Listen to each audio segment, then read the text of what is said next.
গত সপ্তাহে আপনারা শুনেছিলেন আমাদের আসরে একটি ট্রেনের গল্প। আজ আমাদের আসরে আপনারা শুনবেন একটি বাসের গল্প। ওমা, কি বলছেন? ট্রেনের গল্পটা শোনেননি? আহা, খুব মিস করে গেছেন। আচ্ছা বেশ, আজকের গল্পটা আগে শুনে নিন, তারপরে চট করে গিয়ে গত সপ্তাহের গল্পটাও শুনে নেবেন। ও হ্যাঁ, আসল কথাটাই তো ভুলে যাচ্ছিলাম। আমাদের চ্যানেলটিকে অবশ্যই সাবস্ক্রাইব করুন, আর গল্প ভালো লাগলে লাইক করবেন আর শেয়ার করে অন্যদেরকেও শোনার সুযোগ করে দেবেন। শুরু হচ্ছে আমাদের আসরে আজকের গল্প, শিবরাম চক্রবর্তী রচিত বাস্তুত ভাই।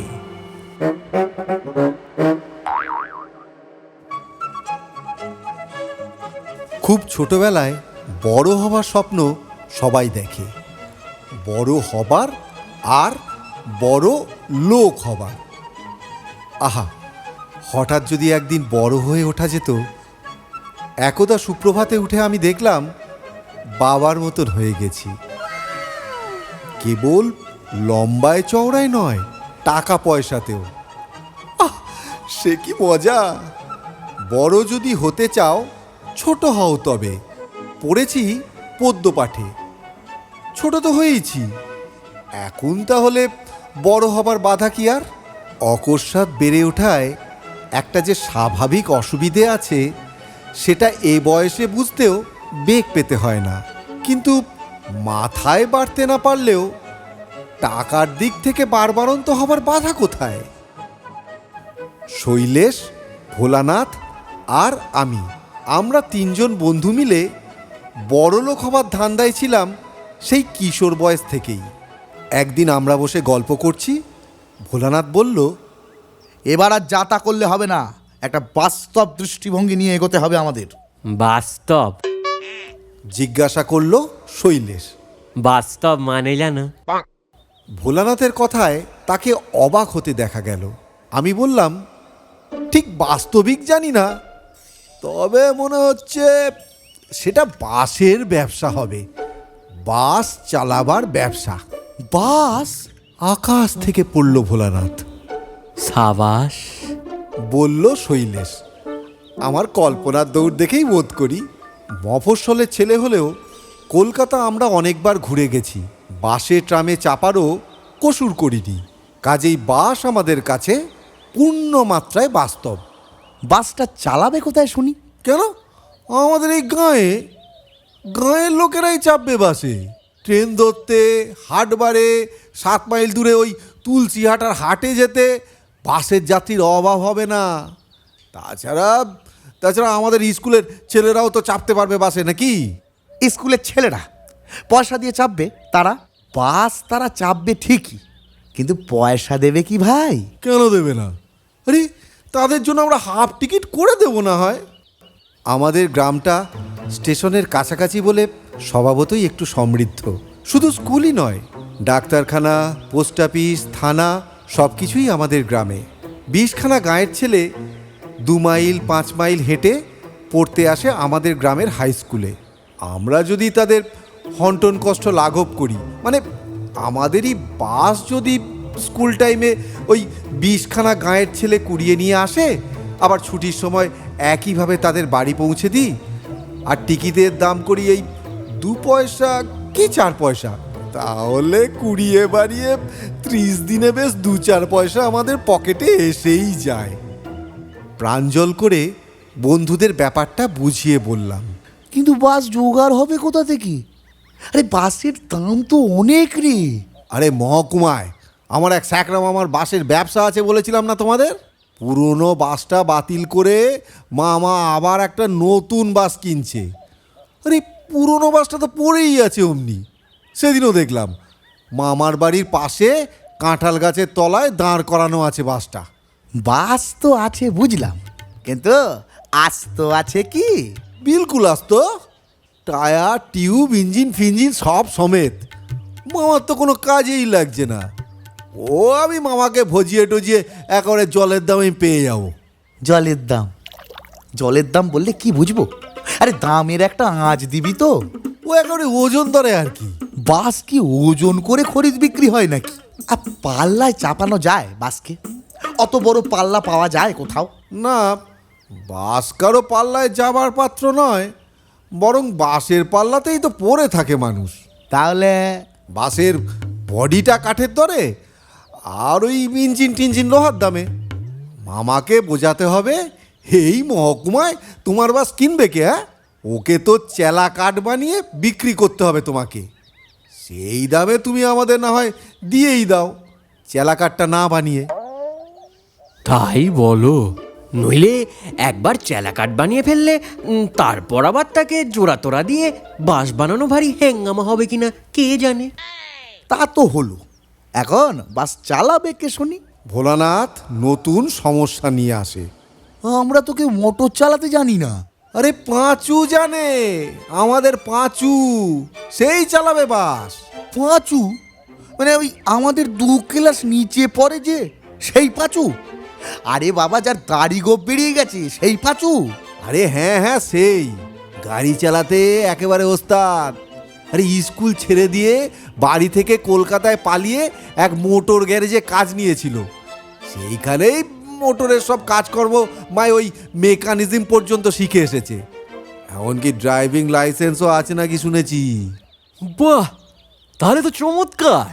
তাহলে তাকে আমাদের কোম্পানির একজন অংশীদার করে নেওয়া হোক, এই আমার প্রস্তাব। আমি বললাম তথাস্তু। সর্বসম্মতিক্রমে গৃহীত হয়ে গেল প্রস্তাব। আচ্ছা, ড্রাইভার তো হলো, কিন্তু এখন কন্ডাক্টর। বাসের কন্ডাক্টর কে হবে? ভোলানাথ যত নতুন নতুন ফ্যাকরা নিয়ে আসে। এই কন্ডাক্টর কিন্তু আমি হব। হ্যাঁ, আমি প্রকাশ করি। কেন? তুমি কেন হবে? শৈলেশ আপত্তি করে। আমরা কি কেউ কন্ডাক্টর হতে পারি নে? টিকিট কাটতে কি জানি নে আমরা? বেশ, কাটো না টিকিট, বাধা দিচ্ছে কে? বাসের মালিক হিসেবে তোমরা যদি অমনি না গিয়ে টিকিট কেটেই যাও, সে তো ভালো কথা। বাসের 2 পয়সা আয় বাড়লে তার ভাগ তো আমরা তো সবাই পাবো নাকি? হ্যাঁ, এই 4 জনেই। হ্যাঁ, আরে সে টিকিট কাটা নয় হে, খচ খচ খচ খচ করে কাটবো টিকিট। অত খচখচা নিতে আমি নেই, আমি হব কন্ডাক্টর, ব্যাস। আমি কিন্তু আগেই বলে রেখেছি। তারপর আমি যদি কন্ডাক্টরগিরি করতে না পারি তখন তোমরা হো। অগত্যা আমার কথায় সায় দিতে তারা বাধ্য হয়। বাসের কন্ডাক্টর হওয়াটা ভেবে দেখেছি আমি একটা ফান্ডামেন্টাল ব্যাপার। ও নিয়ে কোনো প্রশ্নই উঠতে পারে না, ওটা উচিতও নয়। টিকিট বেচার যাবতীয় ফান্ড কন্ডাক্টরের জিম্মায় থাকে, তার সদ্গতি করার সমূহ দায় হচ্ছে তার। আর এই ফান্ড হাতাবার মেন্টালিটি আমার চিরকালের, সেই ছোটবেলার থেকেই। এইবার আয় ব্যয়ের কথায় আসা যাক। ভোলানাথের নয়া প্রশ্নের আমদানি। এই ব্যয় হচ্ছে তো খালি পেট্রোলের, তাছাড়া সমস্তটাই তো পুরো আয়। আচ্ছা, কিরকম আয় হতে পারে হিসাব করা যাক তো। তার উপরেই তো অংশীদারত্বের ওই লভ্যাংশটা নির্ভর করছে। বসা গেল হিসেবে 500 ছেলের স্কুল আমাদের, তার মধ্যে বাসার কাছে স্কুল বলে আমাদের গাঁয়ের ছেলেরা যদি বাসে নাও চাপে, যাদের দূরে দূরে বাড়ি তেমন ছেলের সংখ্যাও নেহাত কম হবে না। তার ভেতর যদি গড়পড়তা ওই 50টা করে রোজ স্কুল কামাইও করে, তাহলেও 100-4 পড়ুয়া প্যাসেঞ্জার তো বাঁধা আমাদের। 1 আনা করে টিকিট হলে কেন? 1 আনা রিটার্ন টিকিট, ওই স্কুলে যাওয়ার আর আসার। ছাত্রদের কনসেশন দিতে হবে না? আরে বেশ তো, তাই হলো। আরে তা হলো তো 400 আনা। এই 400 আনায় কত টাকা, কত আনা হয়? হাব হিসেব পরে করলেই হবে। আরে বাসটা তো হোক আগে নাকি? আসলে না, আমি অঙ্কে খুবই কাঁচা, আর ওই টাকা আনা পাইয়ে রাগ করা ভারী করা। তাছাড়া ওই ফান্ডামেন্টাল জিনিসটাই যখন আমার হস্তগত হয়েই গেছে, তখন যতটা বেহিসাবের মধ্যে থাকা যায় ততই ভালো। হিসেবের মধ্যে বাবা আমি সহজে মাথা গলাতে চাই না। খালি ছেলেদের কনসেশন তাই তো? মানে বাকি যাত্রীদের তো নয়? মানে ধরো যারা স্টেশনে যাবে। দেখ, আমাদের গায়ে কেউ বাসে চেপে স্টেশনে যাবে না। বাড়ির কাছে স্টেশন, হেঁটেই মেরে দেবে সবাই। আর তা ঠিক আছে, আরে দূর দূর গা থেকে যারা যাবে, গরুর গাড়ির ভাড়া কত পড়ে জানা? আরে 1.5 টাকা 2 টাকার কম নয়। সেখানে আমরা 8 আনায় নিয়ে যাব। 8 আনা করে টিকিট হবে স্টেশনে, মালের ভাড়া সমেত। আর মালপত্র থাকবে ড্রাইভারের পাশে, তার হেফাজতে। এই চলো চলো চলো, বসে থেকে কাজ নেই, ড্রাইভারের কাছে যাই তো। আরে বাবা, পাঁচুর সঙ্গে কথাটা পাকা হয়ে যাক আগে।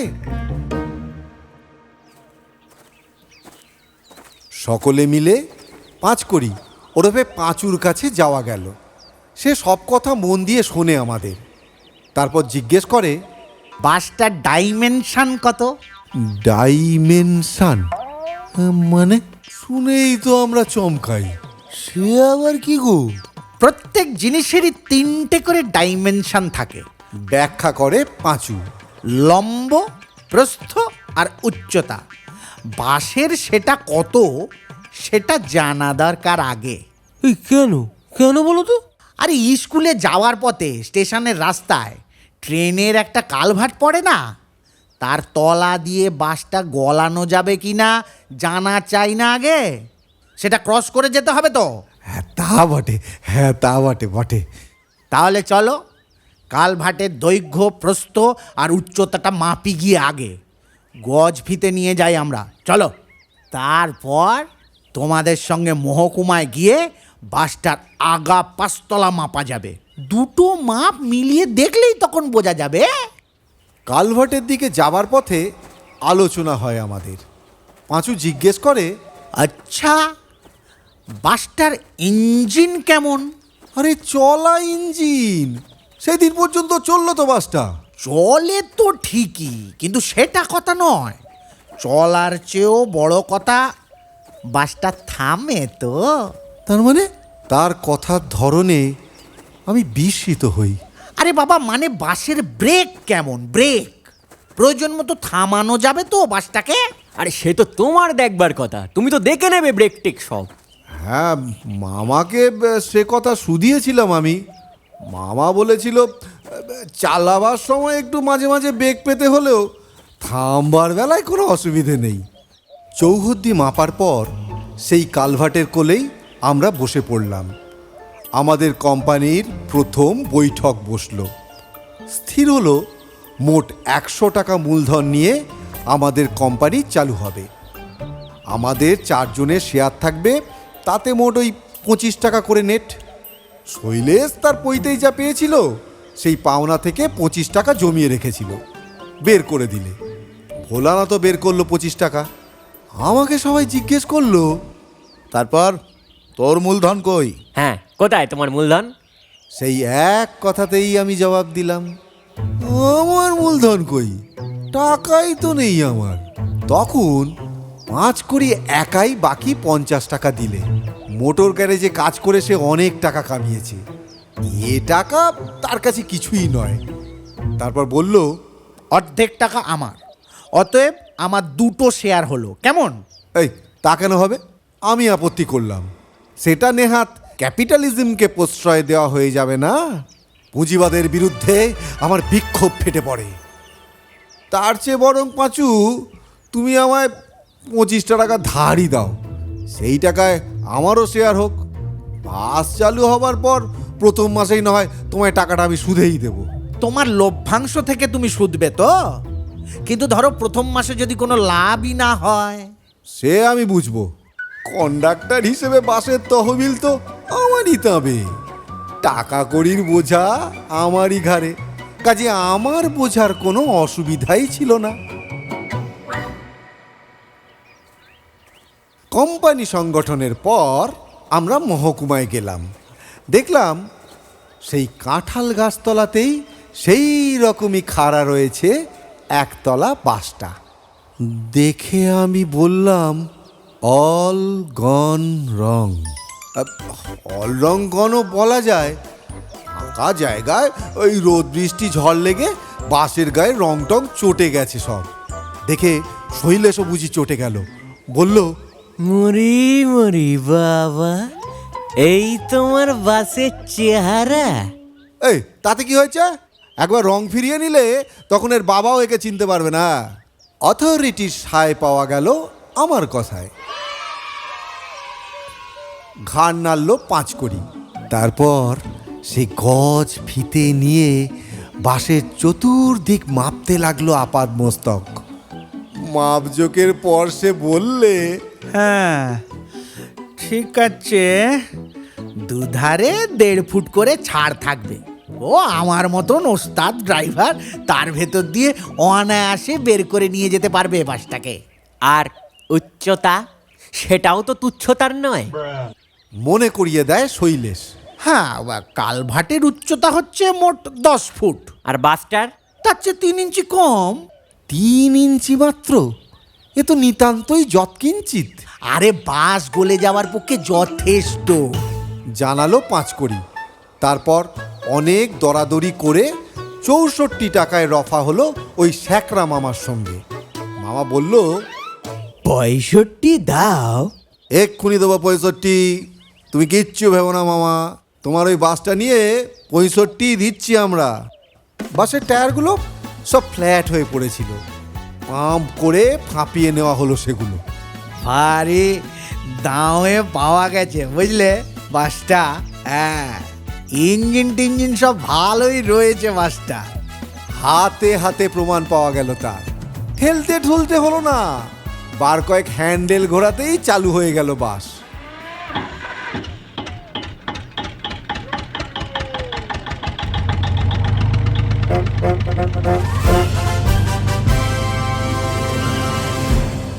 দাঁড়াও, এ পেট্রোল ভরে নিতে হবে। হ্যাঁ, ওই তো 100 টাকার থেকে 65 গেল, হাতে রইল মোট 36। ঠিক আছে, 30 টাকার পেট্রোল কেনা যাক। আর ওই বাকি 6 টাকায় টিকিট ফিকিট ছাপিয়ে ফেলছি আমি। আমার কর্তব্যের বিষয় কিন্তু আমি খুবই সচেতন। এই মহকুমা শহরে 1 ঘন্টায় ছেপে দেয় এমন ছাপাখানাও আছে। সেবার ওই যে সরস্বতী পুজোর নেমন্তন্নপত্র ঘন্টা খানেকের মধ্যে আমায় ছাপিয়ে দিয়েছিল। হ্যাঁ, মাঝখান থেকে শৈলেশ হঠাৎ বোমার মতো ফাটে। এই এই এই আমি কিন্তু কোম্পানির ম্যানেজিং ডিরেক্টর, আমি আগেই বলে রাখছি। হগে অম্লান বদনে আমি সায় দিই। যে খুশি কর্তা হোক না কেন, আমার কি ক্ষতি? জিনিস তো আমার হাতে, সোল ট্রেজারার তো আমি। খতিয়ে দেখলে আসলে আমি ছাড়া আর কেউ বাসের ক্যাশ আকর্ষণ করতে পারছে না। টিকিট ছাপাবার পর পেট্রোল ভরে নিয়ে স্টার্ট দিল আমাদের গাড়ি।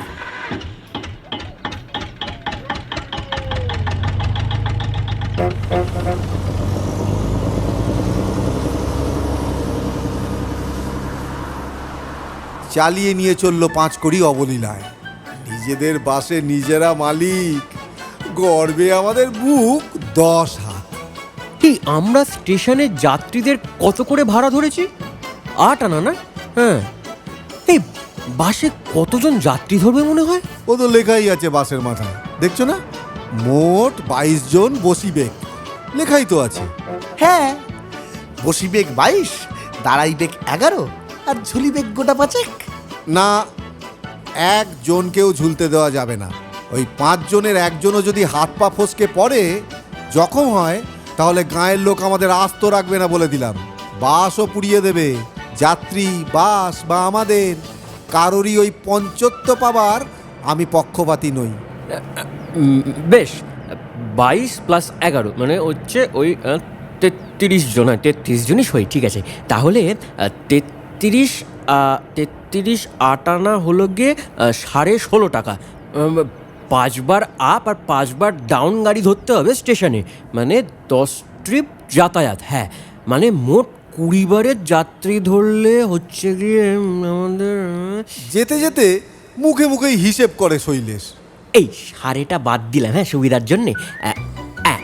16 টাকা, মানে 16 টাকা ইন্টু 10 ইন্টু 2 ইকুয়াল টু রোজ আমাদের ইনকাম হবে 320 টাকা। 4 দেড়ে 6 মাসে পাবো আমরা 6000। আমি বলি, ততক্ষণে আমরা সেই কালভার্টের পথে এসে পড়েছি। সেই কালভার্টটা পার হতে দেরি নেই আর। পাঁচু, খুব সাবধান কিন্তু। মনে করিয়ে দিলাম 5 কড়িকে। হ্যাঁ, আরে সে আর বলতে হবে না। বলে পাঁচু আমাদের সঙ্গে আলোচনায় যোগ দেয়। বছরে দাঁড়াবে তো 6×12 তাই তো? আর 10 বছরে হবে গিয়ে 7,20,000 টাকা। আরে আমাদের প্রত্যেকের ভাগে পড়বে।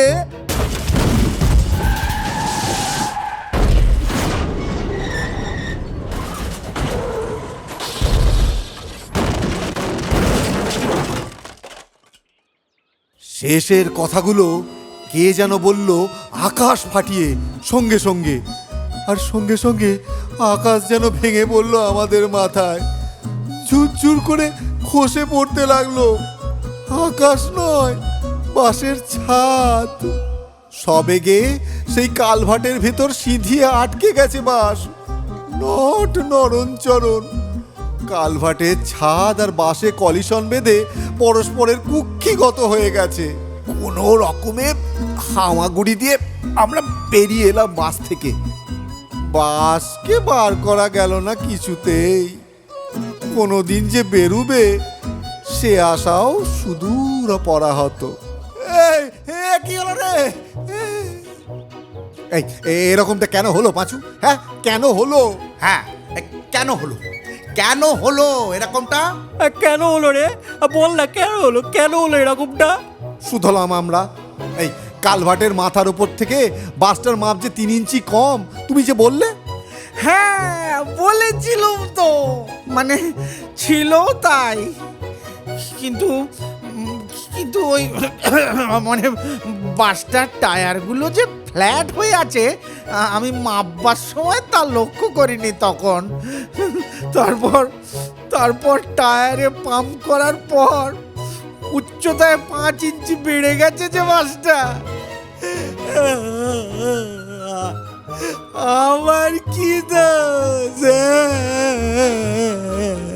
কার দোষ কে জানে, কিন্তু লাখ টাকার স্বপ্ন আমার ভেঙে চুরমার।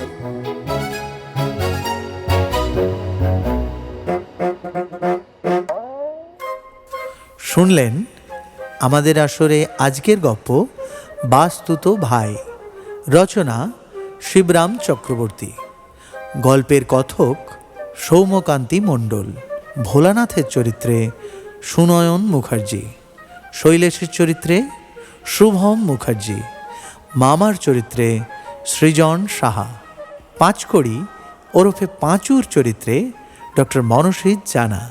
স্ক্রিপ্ট করেছেন এবং সোশ্যাল মিডিয়া পাবলিসিটি করেছেন সৃজন সাহা।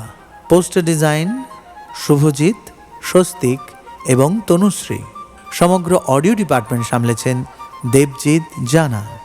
এই গল্পটির তত্ত্বাবধান, পরিকল্পনা এবং পরিচালনায় ডক্টর মনসিদ জানা।